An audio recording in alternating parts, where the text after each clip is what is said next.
everyone, welcome back to my channel. My name is Yeji, like yay, G. And my channel is all about saving money while traveling because let's be real, traveling can get really expensive. So if you don't have to spend any money, why would you, right? And if that sounds interesting to you, let's be internet besties and consider subscribing below. And let's get into today's video. So today I'm going to be talking about quarter four, what's in my wallet, and this is the last quarter of the year, which is so crazy that this year has flown by, and some of the cards in my wallet may or may not continue being in my wallet next year because I have mixed feelings about them, and I'll get into why. So as always, I'm going to be talking about both my husband's wallet and my wallet, and we'll start with my husband's. And the first card that he has is his debit card, and he just likes carrying his debit card around because, you know, you never know if you need to pull money out and stuff like that. So it's always in his wallet. And next, it's his Strata Premier card, and we don't really use this card a lot, to be honest, but we keep it just in case like our food category, like dining category for Amex doesn't work for whatever reason. Well, this is a MasterCard, and so we can put dining on this card. I feel like this card is a good like mid-tier city card because it gives you like a good multiplier on travel, but also like gas, EV charging and stuff like that. The next card he has is this trusty Gold Amex. This is like his ride or die. This is his card that he puts the most spend-ish, I want to say, like in terms of like dining and food and stuff like that. This is the card that he will use, and if he needs to go grocery shopping, this also gives you a good multiplier. So it's a good card overall to have. And also, like compared to the platinum card or the green card, this is kind of like the mid-tier card where it's like an everyday type of spend card because of the dining and also because of the grocery category, whereas the platinum and the green card is like more travel related, right? So it's not really like an everyday type of card. So this card is really handy to have if you value Amex points. This is a good like mid-tier for Amex card. The last card he has in his wallet is his Fidelity card, and this is his like everyday like no multiplier type of card. So if he needs to go get a haircut, he will put that spend on this card. And we got this card at the beginning of this year to kind of like test it out because I opened up my daughter's 529 with Fidelity because I wanted to see how this like performs within like our card portfolio. And to be honest, I don't know if I'm going to continue using this card after this year. And this is because two reasons. Number one is I have really bad like FOMO, okay? So this is a cashback card, but I value points, right? Because I want to use them to travel and stuff like that. So every time I use this card, I'm like, oh, I could be using the Citi Double Cash, which also gives you 2x, you know, whereas this is like 2% in cash back, but the Citi Double Cash can be converted into like actual Citi points to travel, right? So I get like FOMO all the time, like, should I be like, you know, be using the Citi card or the Fidelity card? And then the second reason is that it's 2% cash back, and Amex came out with their whole like Coinbase, their 4% cashback card, right? And I'm thinking of switching over to that one because if I'm gonna get cash back, then I would rather get cash back with Bitcoin than actual like money, right? Because I feel like we haven't gotten that much cash back with this card. I mean, we have. It's not like my daughter's 529 is like empty or anything like that, but it's only like a couple thousand versus like if you get 4%, you get a lot more back. So I feel like if I'm gonna contribute to my daughter's 529, I'd rather just transfer money over, like actual money over from my like Chase account or something like that, right? Over to my daughter's 529 versus expecting like my daughter's 529 like account to fill up using like a cashback card. And that's because once again, I have FOMO and I feel like 2% is just not doing it for me. Like I need more than that. I'm okay with 2% if it's points because I know I can get more value out, you know, flying business class and all that. But if it's cash back, then I'm kind of like, that's not enough. Like, that's just not enough for me. So I don't know if this is going to continue being in my husband's wallet next year. Also, another thing is that your money, like your cash that you earned, doesn't transfer over into your like account with Fidelity unless you hit the minimum of 2,500 points. And 2,500 points actually equals $1,250.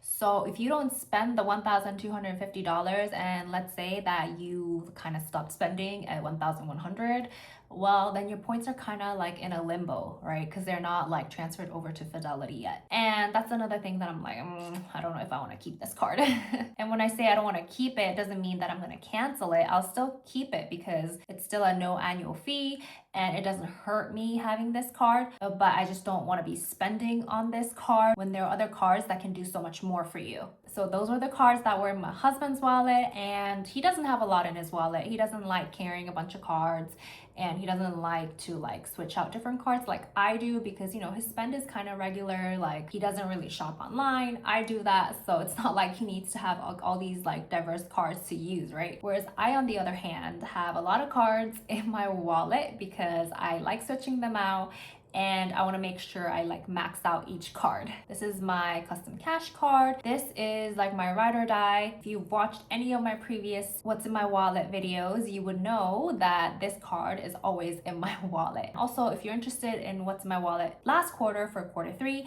I'll link it up above so you guys can go check it out. I max this out each month and it gives you 5x, and even though it's only like $500 a month, I think that's pretty reasonable to max out for most people when you're spending on groceries. Let's say there's other categories too, but I just choose to use groceries because we do have a lot of grocery spend. And so whenever I max out this card, I move on to my gold card, and this has 5x and this has 4x, and therefore I max this one first and then I move on to my gold card. This is not only my grocery card but my dining out card, so anytime I need to eat out, I use this card. And then I use this card in conjunction with like an airline dining out portal. Well, actually both my husband's and I gold cards are linked to the American Airlines dining portal, so whenever I use this card in like a restaurant that is on that portal, then we get extra points. Like on top of Amex points, we get American Airlines points.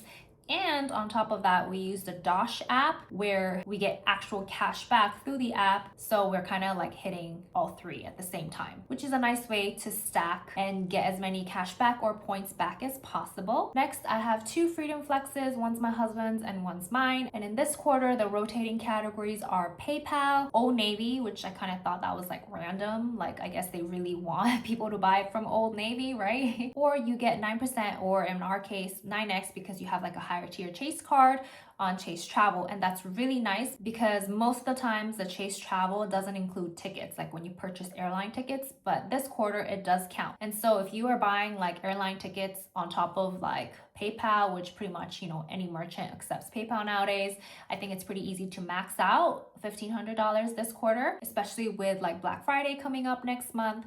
And just remember to stack it with either like Rakuten or any other airline portal. That way you can kind of like double dip. The next card is my Capital One Venture X. This is like my ride or die everyday type of card. I know they market the card as like travel as well, but because of the 2X category for me, this is like my everyday card. I hope they don't change anything with this card because I love this card and I want to keep it forever. Those of you that have watched What's in My Wallet quarter 3 video, you'd have known that I had 2 British Airways cards, one for my husband and one for myself. Well, those cards are no longer in my wallet because I already maxed them out for this year. So instead, whatever extra spend that I would normally put in my Venture X card, because you know that's like a general 2X category, now I put it on this card, which is the Chase IHG card, and I'm trying to hit the minimum spend on this card, and therefore I have it in my wallet. And I do regret opening this card, not because I dislike the card. I do need IHG points, and I'm glad I opened it because I am planning on staying in an IHG property next year. And this is a tip: if you have travel coming up, especially internationally, then it's always a good idea to open up a card like a year in advance so that you have enough points for your travel. And that's what I like to do. And I already planned like next summer's travel, and I'm like, this is the hotel that I'm gonna stay at. And therefore I opened up this card. Well, the reason why I regret opening up is because at the time when I opened it, I didn't know Chase was gonna refresh their Sapphire Reserve. And if I had known that, then I would have held off opening up this card and gotten the Chase Sapphire Reserve instead, because normally their welcome bonuses when they first like refresh the card or whatnot is like super high. Although in the case of Chase right now, by waiting, you could technically be getting more Chase points than when they first launched the card. But anyway, now I'm kind of stuck because my 524 is all filled up. I have to wait until, you know, something drops off to open up the Chase card. But I also want the City Strata Elite card, but I don't want to get that card before I get the Chase card because, you know, 524. And so I'm kind of like stuck right now, basically. And this happens to all of us at some point in the credit card journey. Like, you open up a card and then like a month later, another card pops up that you really want, but you can't get it. So at this point, I just have to wait it out. And I hope the welcome bonus is still high on the Chase card when I do get it. I'm like praying that it's still there. But anyway, I like having hotel cards around because even though there's an annual fee with these cards, a lot of the times hotel cards give you an annual night for free, right, for having the card. And so in my opinion, it's a lot easier to swallow the annual fee of hotel cards versus like an airline card, because with airlines it's kind of hard to like get the value out of having the card unless you frequent that airline, right? If you frequent it, you know, you get free checked bags or whatnot, and sometimes depending on the level of the card you can get lounge access and stuff like that, but it's not like you're going to get like a free flight out of it, right? Whereas hotel cards, they give you a free night. So that's the thing I like about hotel cards. The next card I have in my wallet is my Charles Schwab debit card. I just like having this card all the time in my wallet because anytime you pull money out, it gives you back the fees. And especially if you're traveling internationally and you know you need to pull money out at an ATM and the fees are super high, well, it's nice to know that they'll always refund that for you, and therefore like having this debit card around is actually a really good idea. And of course, in order for you to have this debit card, you need to open up a brokerage account with Schwab. And I mean, you don't even have to invest. You can just open up the brokerage account and put like $50 in there and you can get this card after. So it's just a nice perk to have. Next are these 2 gift cards from Uncle Julio's. My family and I, we like to go to Uncle Julio's, just, you know, good casual Mexican restaurant. And I got these gift cards because the Amex Gold card, their rotating category, remember, they give you like dining credits. And it got to a point where like I don't always every quarter want to go to Uncle Julio's, let's say, and I wanted the freedom to go whenever I wanted to go, but still make sure that I get those dining credits from Amex Gold. And so we ended up purchasing gift cards this time around. And also if you have the platinum card, you know, it also gives you Resi credits. And so it's like you're getting more dining credits. So a tip is if you can't use it all at once, then just buy gift cards next time you go, and that way you can kind of go whenever you want to go, you know. And the last card in my wallet is just this like protection thing, the RFID card. We have a lot of cards in our wallet, so I make sure both my husband and I each have one of these cards in a wallet. Most likely nothing will happen, but you never know, and it's better to be safe than sorry. And there you have it. These are currently the cards that are in my wallet, as well as my husband's wallet for this quarter. But like I mentioned before, I'm pretty boring when it comes to cards. I want to say, like, I know what I like and what I keep, what I need in my portfolio, and I'm kind of loyal to that. So unless there's like a new card that's like the it card or something like flashy that comes around, I normally have the same credit cards in my wallet because my shopping patterns are kind of all the same. Like a lot of the times it's groceries or dining out or like online shopping. So it's kind of like the same categories over and over. But I just wanted to show you like what a realistic household looks like with like a 2-player, instead of like someone, you know, who's always hunting for the next credit card and credit card bonuses that they want to get. And so every quarter their credit cards are different. But like that's not really realistic for most people. You know, most people, you kind of, you know, have the same type of spend, and as someone who's in the category of most people, we have the same spend. So I wanted to show you what's in my wallet for just like average everyday type of spend for most people. But anyway, if you enjoyed this video, please give me a thumbs up and don't forget to subscribe below, and I'll see you guys next time with a different video.